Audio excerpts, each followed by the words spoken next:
नमस्कार दोस्तों, आप सभी का स्वागत है एक बहुत ही ज़्यादा डरावनी और रूह को कँपा देने वाली हॉरर कहानी में। आज की कहानी एक छोटे से गांव की और सचमुच में घटित कहानी है। जब मैं इस कहानी को पढ़ रही थी तब मेरी अंतर आत्मा तक काँप गई थी।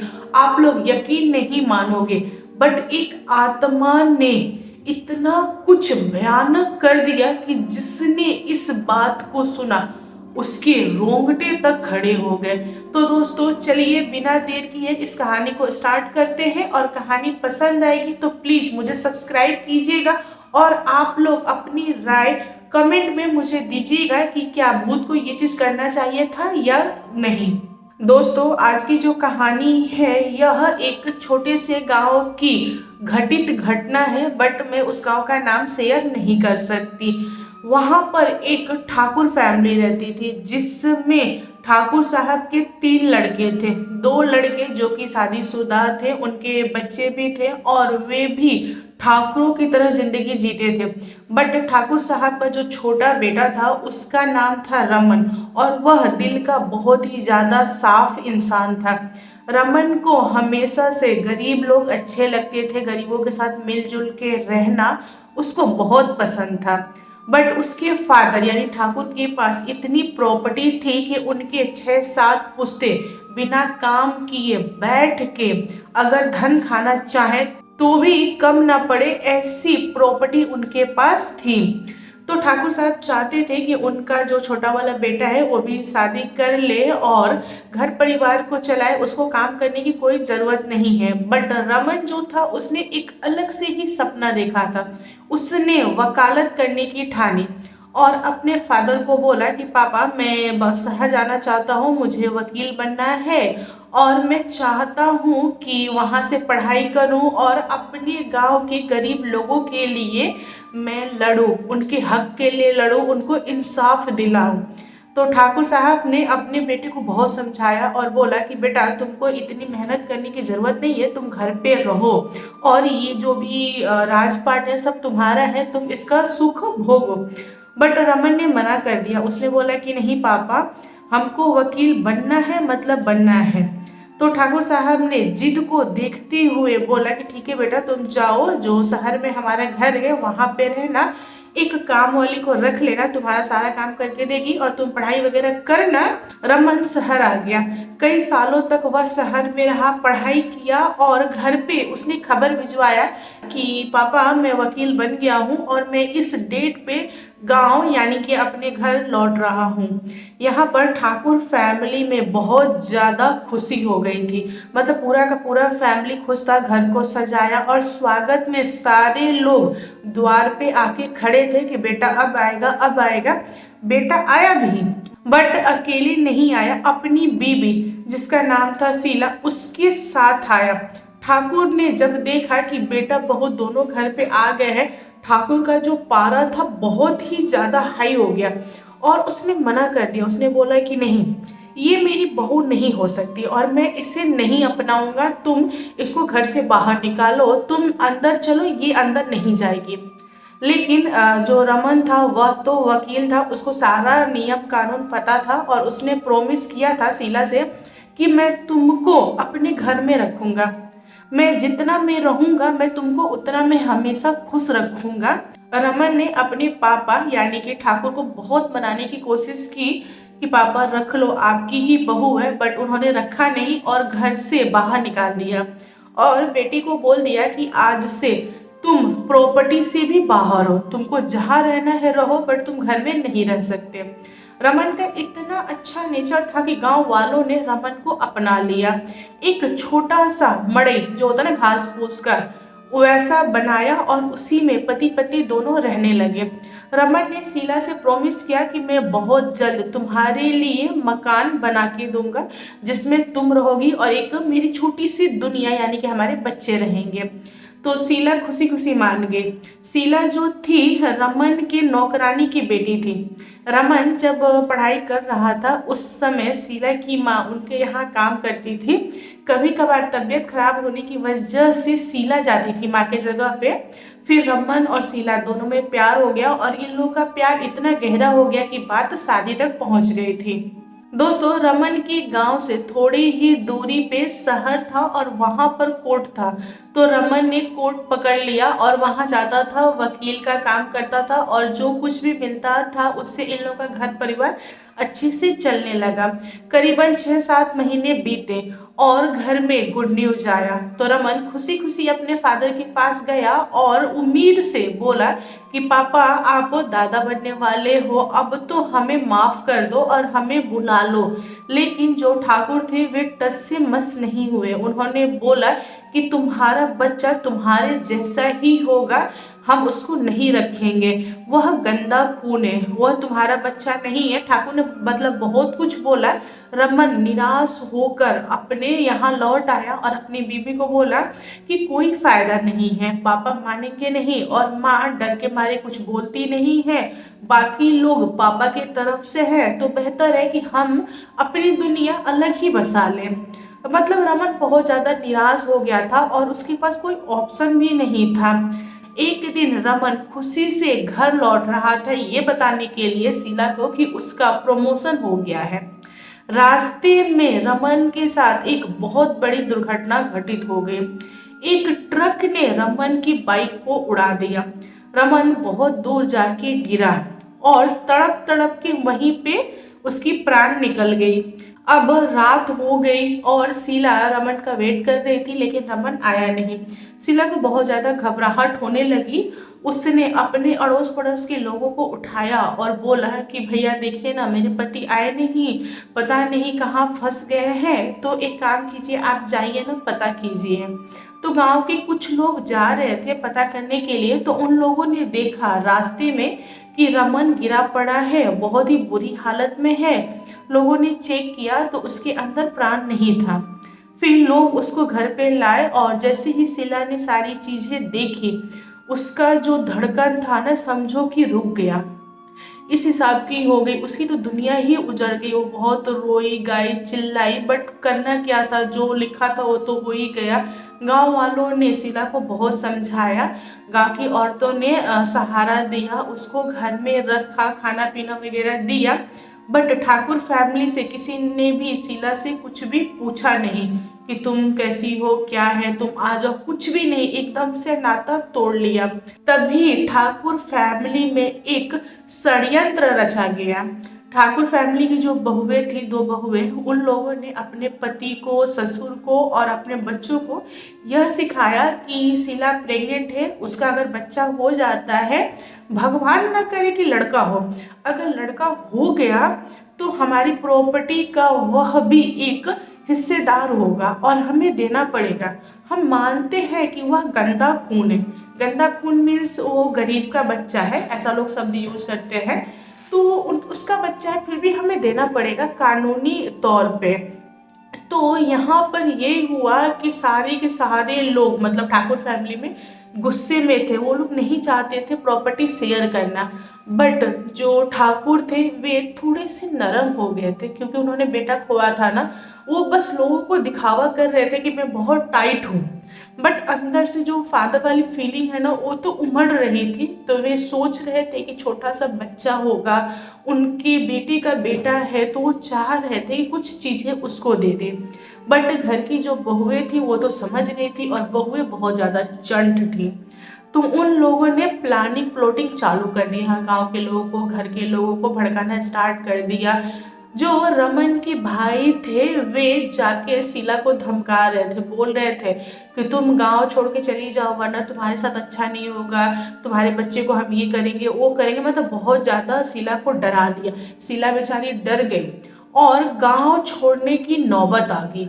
शीला जाते जाते गांव वालों को बोल दी कि आज मैं जा रही हूँ क्योंकि मैं बेसहारा हूँ, बट एक दिन लौटूंगी मैं अपने बच्चे के साथ और मैं अपना हिस्सा लेके रहूंगी।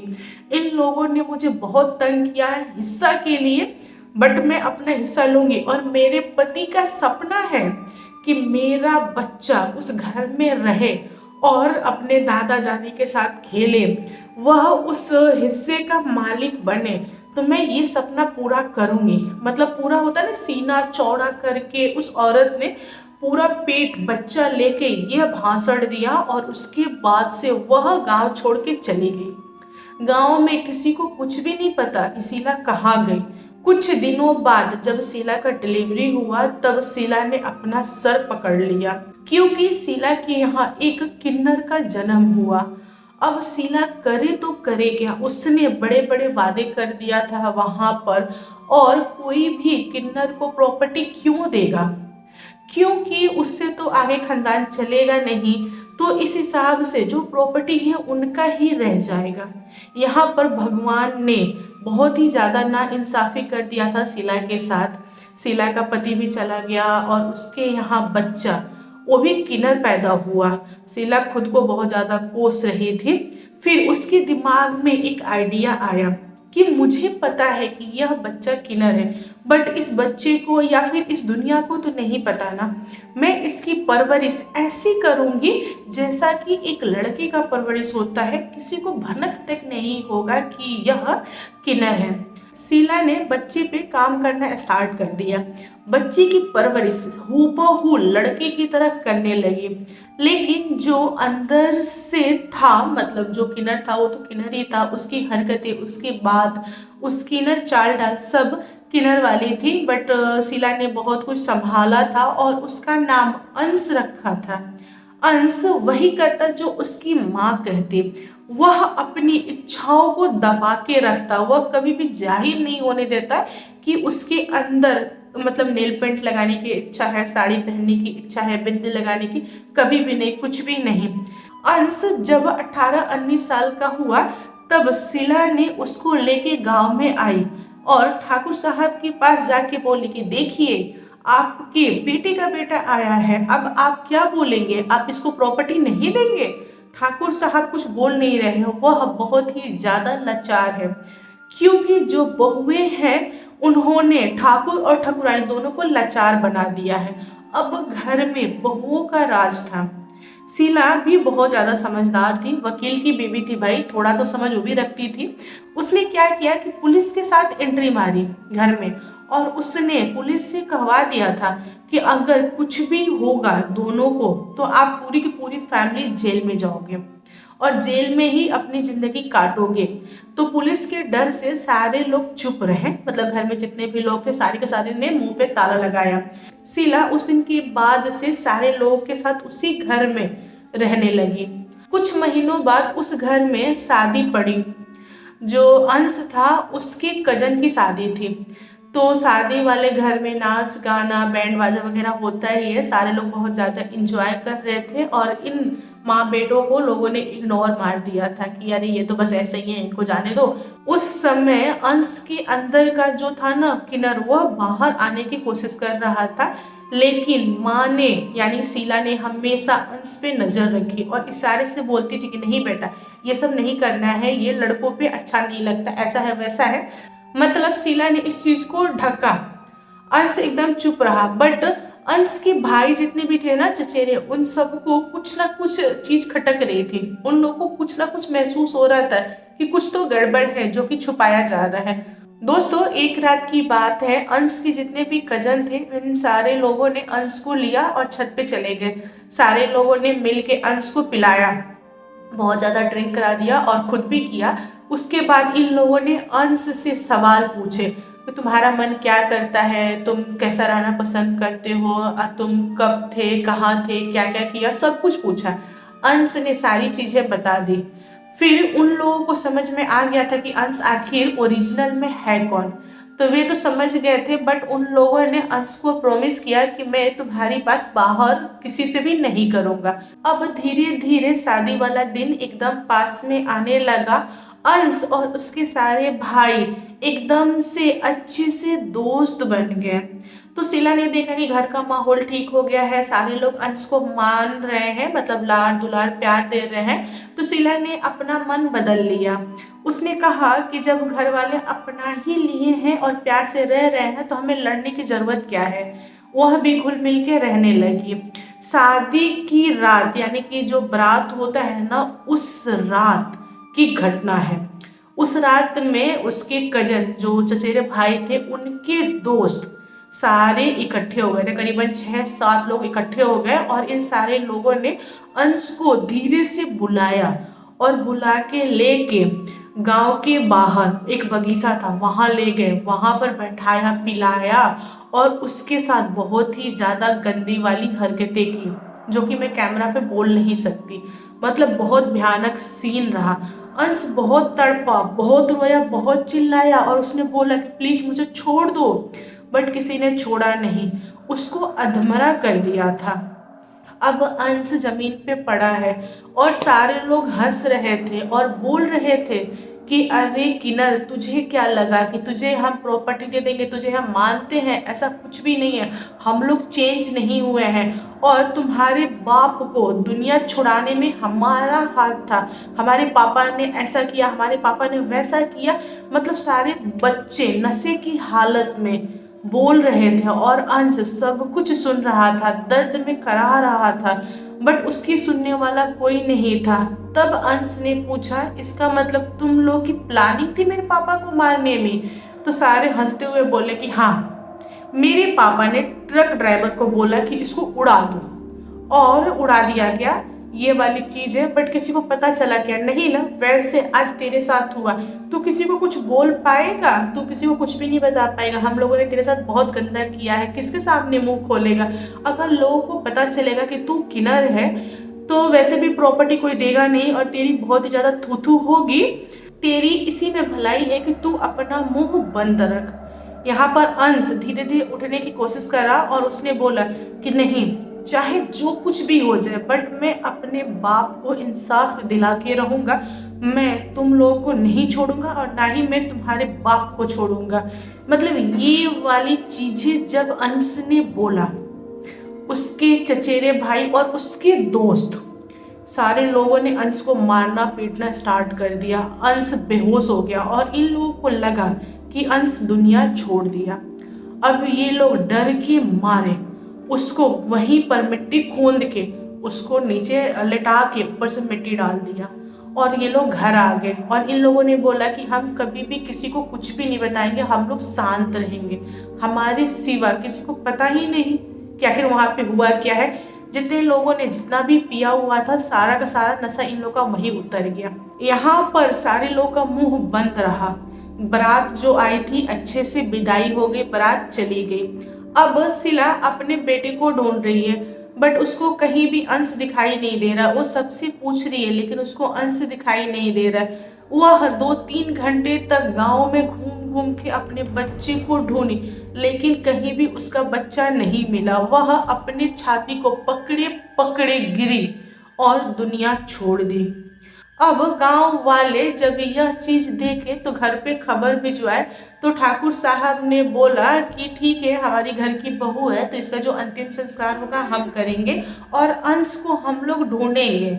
मतलब ऐसा बोल दिए, बट अंश को किसी ने ढूंढा नहीं। अंश और उसकी माँ की कहानी वहीं का वहीं खत्म हो गया।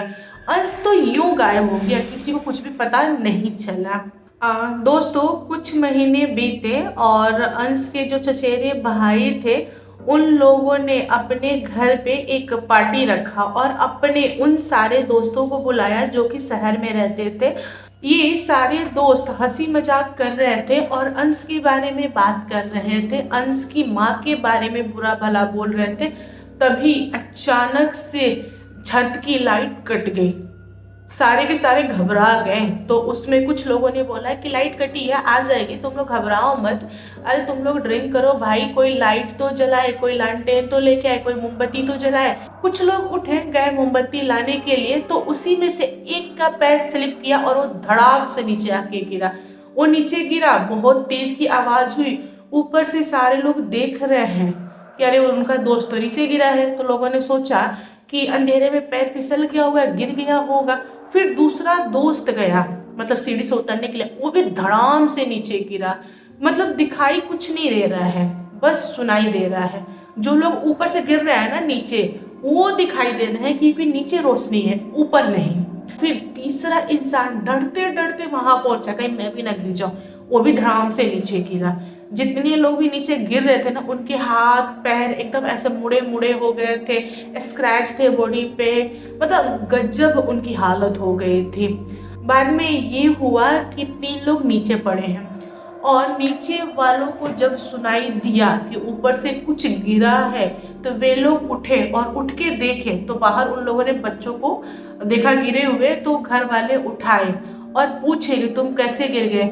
वे तो बोलने लायक थे नहीं, ऊपर के जितने भी थे वे बोले कि पता नहीं कैसे गिर गए, हमें पता नहीं है। एक गिरता तो समझ में आता, 3 कैसे गिर गए। फिर नीचे से लोग ऊपर गए और उन लोगों को उतारा गया। उस रात की जो घटना थी, किसी ने किसी से कुछ कहा नहीं। डॉक्टर आए, उन लोगों का हाथ पैर जो भी टूटा फूटा था प्लास्टर हुआ और उसके बाद डॉक्टर चला गया।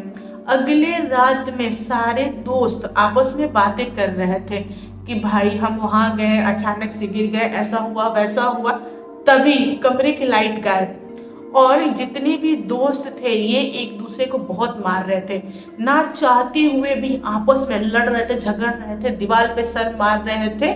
जब तक रोशनी आई नहीं तब तक यह सिलसिला चलता रहा और जब रोशनी आई तब सारे दोस्त चारों तरफ गिरे पड़े थे। सबका हाथ पैर मुड़ा हुआ था, कुछ लोगों का पूरा का पूरा गर्दन ही मुड़ गया था, मतलब जो सर आगे होता नहीं ये पीछे चला गया था, जो पीछे वाला पार्ट वो आगे आ गया था और उसकी प्राण निकल गई थी। ऐसे में 3-4 लोग दुनिया छोड़ चुके थे। अब 2-3 लोग बच गए थे। जो बचा था वो बहुत ही बुरी हालत में था, वह किसी को कुछ बोल नहीं पाता क्योंकि उसका जो मुंह था वो भी घूम गया था। चाहता तो बहुत कुछ था कहना, बट कुछ कह नहीं पा रहा था। दोस्तों, जो लोग बचे थे उनकी सेवा सत्कार में उनके घर वाले लगे थे और बगल में बैठ के उनको देख रहे थे कि ये कब ठीक होंगे, कब बोलेंगे, इनको अगर हम छोड़ के हट जाए तो कहीं इनके दोस्तों की तरह इसकी हालत ना हो जाए, यह सोच के घर वाले जगे रहते थे। बट इंसान इंसानी होता है, कभी ना कभार एक दो छोटा सा नैप ले ही लेता है। जैसे ही आंख झपकी एक जन तो निपट लिया, ना ही शोर हुआ ना ही कुछ, वह दुनिया ही छोड़ दिया। और जब दुनिया छोड़ता था उसका जो सर था ना वो पीछे चला जाता था और जो ये वाला पार्ट था ना वो आगे चला आता था। मतलब बहुत ही भयानक वाली मतलब वो थी, मृत्यु थी। अब 2 लोग बच गए थे। अब घर वाले ने यह डिसाइड किया कि एक इंसान सोएगा, एक इंसान जगेगा, साथ में नौकर चाकर भी जगेंगे क्योंकि हम इनको नहीं खोना चाहते। जब ये होश में आएंगे फिर ये लोग बताएंगे कि आखिर क्या हुआ था बाकी लोगों के साथ। पुलिस वगैरह सब कुछ आ गया, पुलिस ने भी इस केस को सुलझा नहीं पाया। अब 2 लोगों का पहरा चल रहा था, लोग रात में जगते थे, लेकिन उन दोनों के साथ कभी भी कुछ हुआ नहीं। जब वे दोनों नॉर्मल हुए, बात तो नहीं कर पाते थे, तब वे लोगों ने ऐसे लिख के बताया कि ऐसी ऐसी घटना हमारे साथ घटित हुई है और हमारे दोस्त हमारे आंखों के सामने चले गए। एक परछाई आई और वह परछाई बहुत ही गुस्से में थी और वो ऐसे गर्दन घुमा देती थी और हमारे दोस्त तड़प के वहीं पे प्राण त्याग देते थे। अब घर वालों ने जब इस चीज को पढ़ा उनके रोंगटे खड़े हो गए। तो कुछ लोगों ने बोला कि एक काम करते हैं, तांत्रिक को बुलाते हैं, दिखवाते हैं। यह अगर यह बात लिख रहा है इसका मतलब कुछ ना तो कुछ है।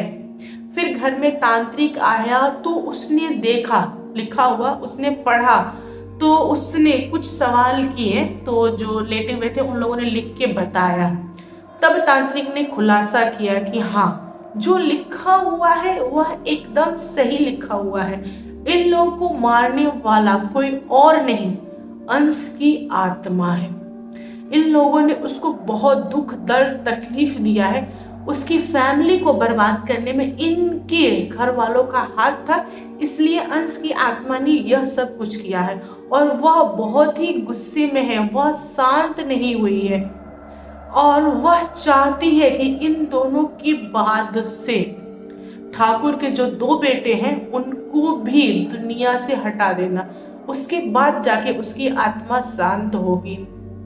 अंश की आत्मा ने अपने चचेरे भाई को तो मार ही दिया था, चचेरे भाई के जो दोस्त थे वही 2 लोग बचे थे, उनके सिवा कोई नहीं बचा था। घर में तो ऐसे ही रोना पीटना चालू था क्योंकि कुछ दिनों के अंदर ही कितने लोग दुनिया छोड़ दिए थे। तब घर वालों ने तांत्रिक के हाथ पैर जोड़े और बोले कि प्लीज हमें बचा लीजिए, हमारे घर को बचा लीजिए। तो उस तांत्रिक ने बहुत मेहनत किया और अंश की आत्मा को काबू करने की कोशिश किया, पर वह कर नहीं पाया। तांत्रिक ने अंश की आत्मा को यह प्रॉमिस किया कि तुम्हारी जो प्रॉपर्टी है वह तुम्हारी है, उसमें कोई आएगा जाएगा नहीं, वह हमेशा बंजर का बंजर ही रहेगा और तुमको जो कुछ भी चाहिए वह दिया जाएगा, मतलब तुमको भोग वगैरह दिया जाएगा, तुम इन लोगों को छोड़ दो। तब जाके अंश की आत्मा शांत हुई और उनको मतलब अंश की आत्मा को पूजा पाठ वगैरह दिया जाता है। जब भी उस घर में कुछ नया होता है तो उनको चढ़ाया जाता है। अंश की आत्मा इतनी गुस्सैल थी कि उसने उस घर खानदान का जो होता है ना, लड़के से लड़का होना, यह खानदान चलना कभी भी चलने नहीं दिया। लड़की का वंश बढ़ाए, लड़की का नहीं। इतनी गुस्सैल आत्मा थी और गुस्सैल आत्मा थी, सही थी मेरे हिसाब से तो सही किया, क्योंकि उनके कजन को भी ऐसा नहीं करना चाहिए, बहुत ही गलत बात है। थोड़ी सी प्रॉपर्टी के लिए इतना कुछ कर जाना सच में बहुत खतरनाक वाली चीज है। और वह तांत्रिक सच में बहुत ज्यादा ज्ञानी था, वरना एक किन्नर की आत्मा को कौन इतने में कैद कर लेता। आप समझ रहे हो, मतलब मेरे पास कोई शब्द नहीं है कि मैं आपको क्या बोलूं, कितना दर्दनाक रहा होगा। मतलब जब मैं सोच रही हूँ ना, मेरे रोंगटे खड़े हो जा रहे हैं। आप लोग बताओ, क्या उस आत्मा ने सही किया या गलत, या इससे भी खतरनाक उस आत्मा को करना चाहिए था इन लोगों के साथ? आप लोगों के जवाब का मुझे इंतजार रहेगा। तो मिलते हैं अगले वीडियो में। यह वीडियो काफी लंबी हो गई है, आई नो। ओके, तब तक आप लोग अपना ध्यान रखिए। वीडियो पसंद आए तो लाइक एंड शेयर कीजिए और मेरे चैनल पे न्यू आए हो तो चैनल को सब्सक्राइब करना। Thank you, bye bye.